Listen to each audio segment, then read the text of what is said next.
You're listening to the Baha'i World News Service.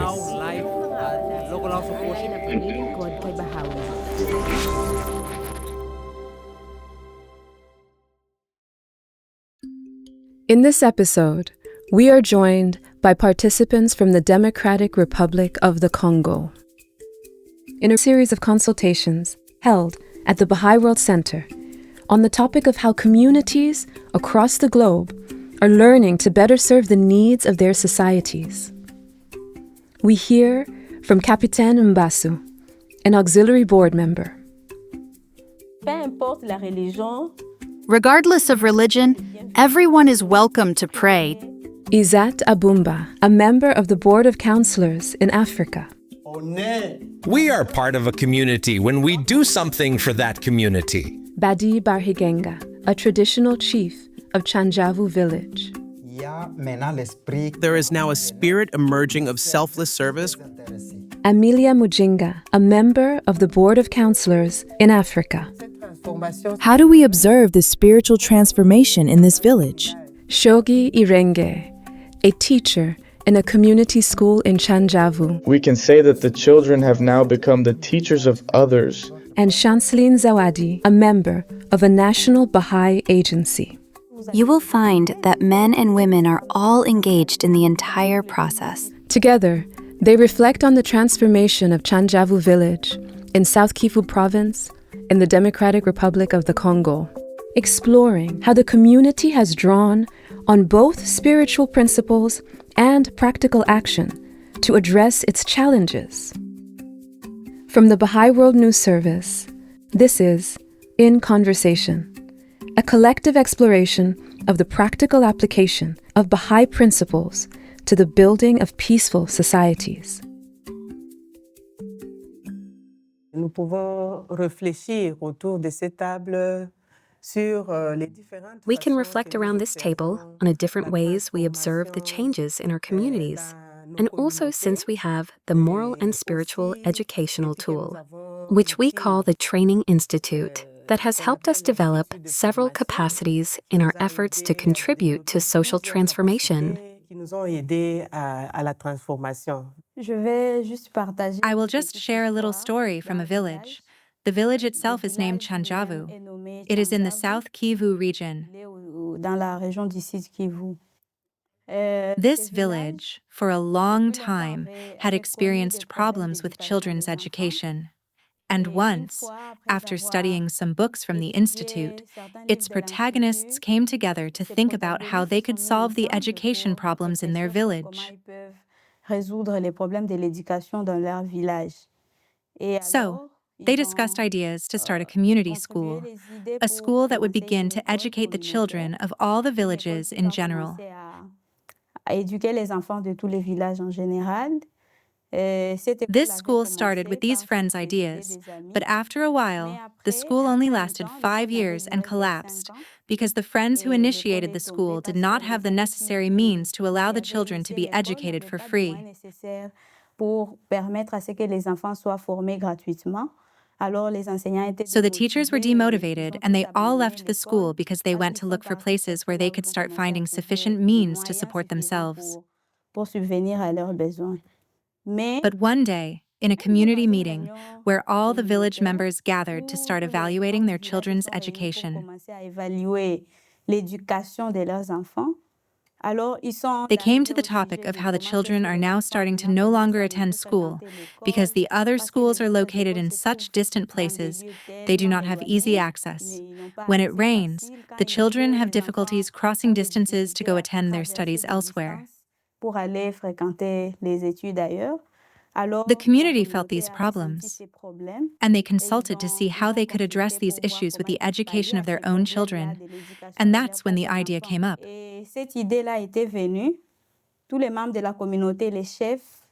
All the village residents, including the village chiefs, as well as some Baha'is who had already been trained, came together to think about how they could revive the school that was no longer there. So, they saw that it was important to introduce certain activities within the school that could also be financially viable. That's why they came together. They looked for someone with knowledge in art and asked him to start training some community members. On lui avait sollicité pour qu'il commence à former certains membres de la communauté dans l'art. Ils ont commencé à construire des paniers. They started making baskets, and this art allowed some financial means to be gathered to help meet the small needs of the school with small investments and to support the needs of the teachers. And today, this school is viable. Et aujourd'hui, cette école est viable. We can see that the children of this village no longer travel long distances to attend other schools that are so far away. And there is really strong mobilization of parents who accompany their children to participate in this school, and the school is now supported by all. Leurs enfants à venir prendre part à cette école, et l'école est soutenue maintenant. And for me, I see it as a strong sign of change that has occurred over time, where the community became aware of the real problem it has, and they came together to see how they can address it. Et ils se sont mis ensemble pour voir comment ils peuvent pallier à ça. I do think that what Madame Chanceline just described reflects some elements of the social reality regarding the changes that have been observed in this village. And notably, we can add that in this village, today, this school is no longer just offering classes only at the primary level, but we find that the parents, after discussion and reflection, have found that those children who finish their primary cycle in this school, they can be among the friends who will start secondary school, although not all classes will be offered at the same time, but still gradually, we can already start to see some progress, with several classrooms opening at the secondary level.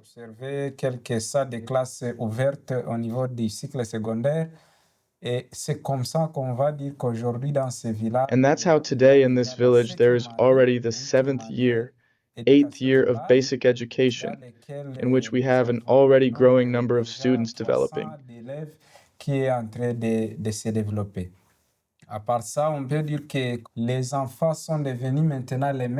Apart from that, we can say that the children have now become the teachers of others, because there are those who started 4 years ago and are now teaching those who come into the lower classes.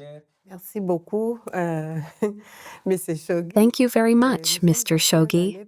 We are gradually trying to understand how this change can start in a village.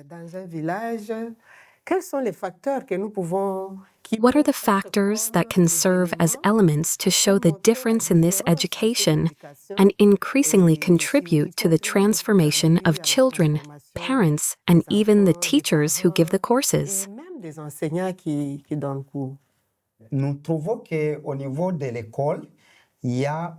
We find that at the school level, there is now a spirit emerging of selfless service where teachers understand that it is a noble service, and they must give it special attention.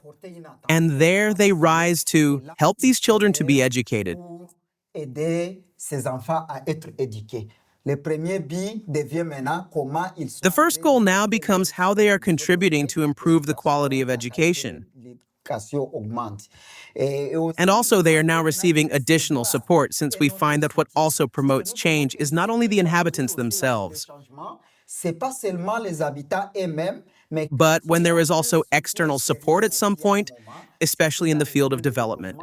We have now found the contribution of Bahá'í-inspired organizations, which are organizing to train teachers from different schools. The school is now also committed to this training every year, and this generates another level of interest. And this means that even the teachers, their abilities increase from one moment to the next. And what they felt they were not capable of doing, little by little, as they are in training, they now develop an atmosphere that fosters self-confidence. And they now feel happy. They see this profession as something good, and they are there to offer their time. And as friends were saying, that's why now material means are also inevitable for the operation.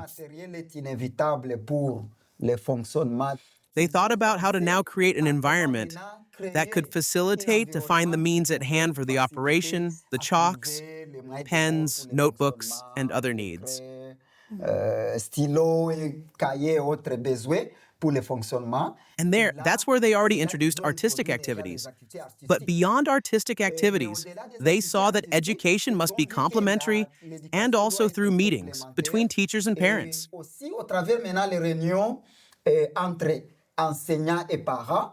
It attracted attention since the parents were starting to be impressed. But we might have the teachers on one side, rather the children studying on the other side.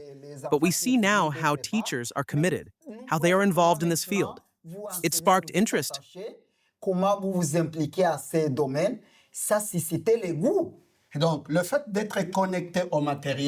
So, being connected to the study materials that are available in the village, which the community brings, which Baha'i-inspired organizations bring, this develops many capacities of the community.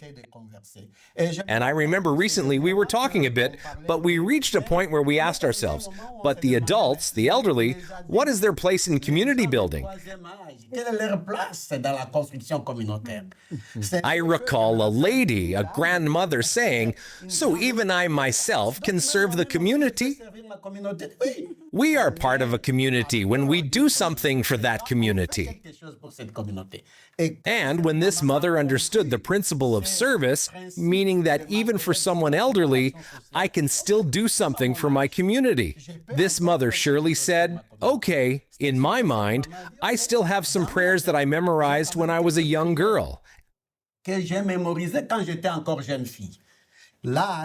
Age is not a factor that can prevent us from contributing to the community building of our village. We understood that we started from this change, this reflection, that led to the intellectual change. Can we still see other aspect in this spiritual transformation? But I would like to say that this village has really undergone rapid change because, first of all, it is such a receptive village. Receptive, meaning that when you go to this village, there are always attentive ears. And when you go for a consultation with the people of the village, it's not just the women who come to you. Although it can also be noted that in these villages, women are truly at the forefront of many processes. And this element is explained by the fact that the village experienced a movement of men, if we can call it that. The men often like to leave the village to look for money elsewhere, in other areas of the region. But now, we can see that with the discussions taking place at the village level, there are various activities being created with the aim of first helping the men remain in their village. Because when the community thought about these challenges, they found that among the reasons why men leave is because they have no work in the villages. Another reason is neglecting agricultural work.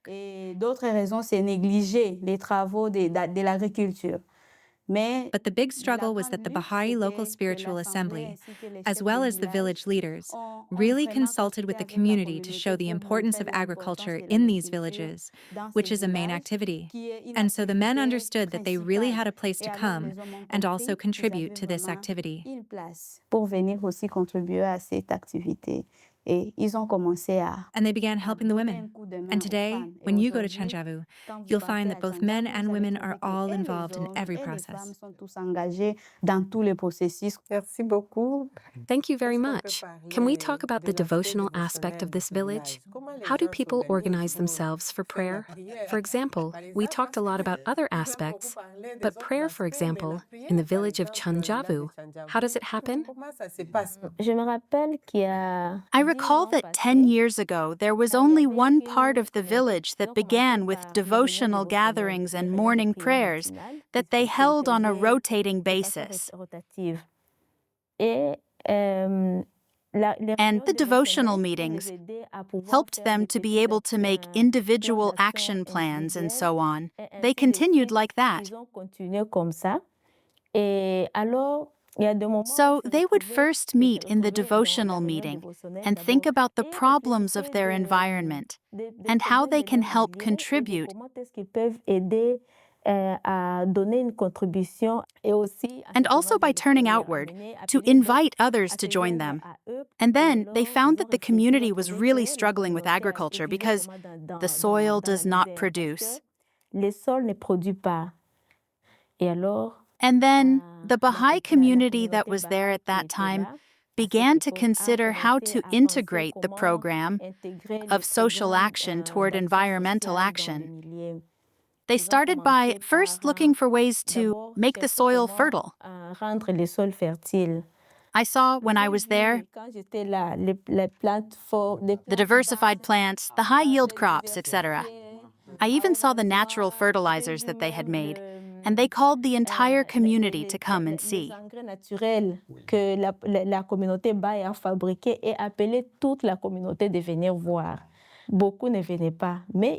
Many did not come, but there were still curious ones who came to see, and together we started cultivating the fields. Now the part of the village, the people who did not want to come because of their own prejudices, thinking that no, they are them, we are us. And they've now begun to feel encouraged again when they saw the crops, the way the land was yielding, at a time when there really wasn't much hope. And also they joined in to start doing social action activities.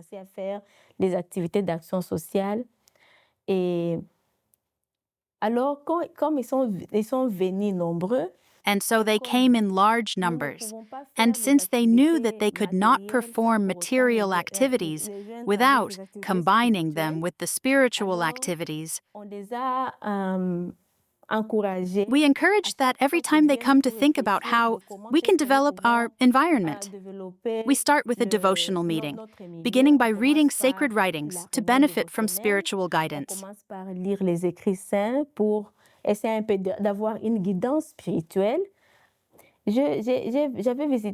I had visited a family and a mother who was sick for 6 months, and she told me that she had never ever lacked food because others went to work in her field, and during the harvest, they would go and bring her some of the harvest. So she always had food even when she didn't have the strength to go to the field.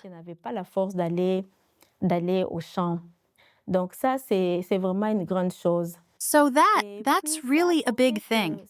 And this has led to the whole village now coming together. So people have moved past seeing differences, and people focusing on differences of religion. Regardless of religion, everyone is welcome to pray, to reflect together for the development of the community. And that was really a very positive point. Can we see certain aspects of the challenges and how all the protagonists, the leaders, they are thinking about addressing these challenges and providing solutions?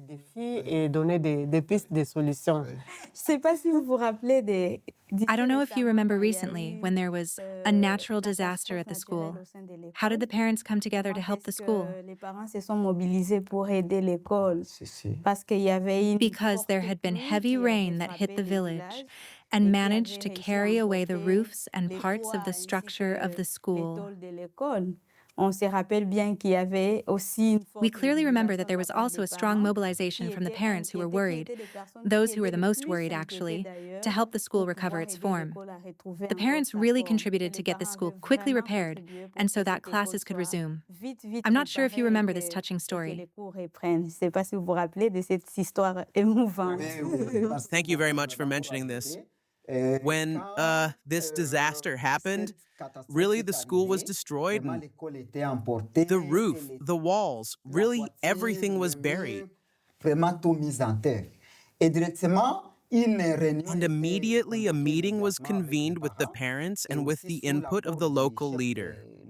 And we should already be thinking about, in face of this challenge, what else needs to be done. And then each parent, already having concerns in mind, they started to speak up. Some said, I can provide trees. And others, I can contribute planks. Another, I can assist with masonry work. L'autre, je peux me porter comme maçon. Others said they would bring additional materials, and that's how, in just 1 year, the school was established. L'école était encore établie. Puisqu'on a informé aussi les institutions au niveau régional. Of course, we also informed the institutions at the regional level, and now they are ready and have supported with a grant, especially to help with the roofing. But a large part of the achievements were already made by the community itself, and the collections were already set up. Thank you very much. It's really interesting. So can we now talk about how the village is organized and how the institutions help the residents meet and consult about their needs and plans? We are now seeing a change in mindsets, where in the villages there are no more religious barriers. For example, seeing that one is Muslim, that one is Protestant, that one is Bahá'í, how now the community begins to embrace the teachings of Baha'u'llah as a remedy to their needs, and the community members see themselves as the protagonists for their own change and no longer take differences of religions into account. So there's already been this collaboration that's been recognized, and now everyone sees each other as one big family, and each person played a role in helping change the village. You've been listening to In Conversation, a podcast series from the Baha'i World News Service. For more podcasts and stories, visit bwns.org.